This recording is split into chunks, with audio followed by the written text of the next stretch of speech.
welcome everyone. So my name is Nick Price. I'm a CPA attorney here in Richmond, Virginia. I deal with a lot of emerging issues, new things that pop up, and just, fun, crazy things that we have our clients go through.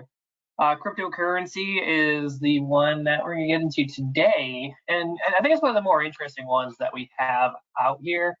And, to go off of the slide deck on the first page, I do want to show you this one resource. This is the IRS page. It's frequently asked questions on virtual currency. So I do think it's important to look at, because let me scroll down to the bottom. This was last updated July 26, 2024. So the IRS does keep this pretty well updated. We don't get many regulations nowadays from the IRS.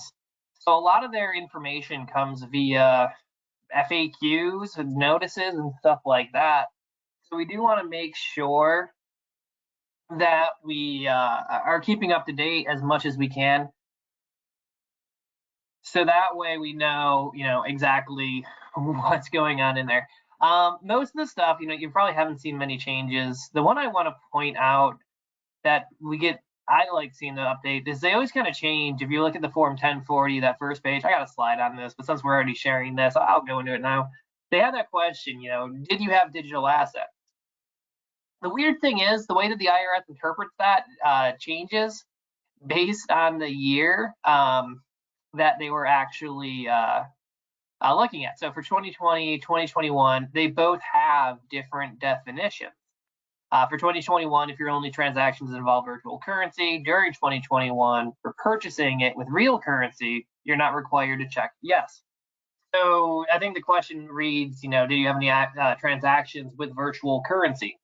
The fact that you purchased it with money is not considered a transaction there. So they do kind of switch up how those are, formulated all the time. But really, I think most of the questions that you might have when you're dealing with it, this is one of the best places to start with, because it definitely gives you a good insight of where the IRS's current position is, because they do change some of these positions as things kind of progress and whatnot.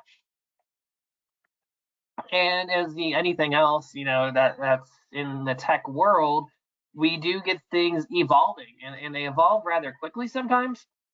They're going to evolve, just from going from hard currency to virtual currency was a major evolution.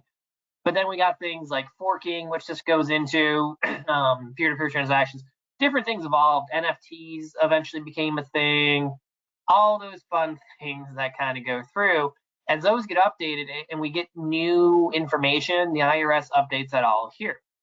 So again, it's a really interesting spot, especially since it's one of the ones where if the IRS wants to push out a new change in policy, a new change in answer, or whatever they want to push out, this is the spot that they're typically going to be able to do it. And it's, again, one of the, I think, better ones that we can have as a resource, since they do keep this updated.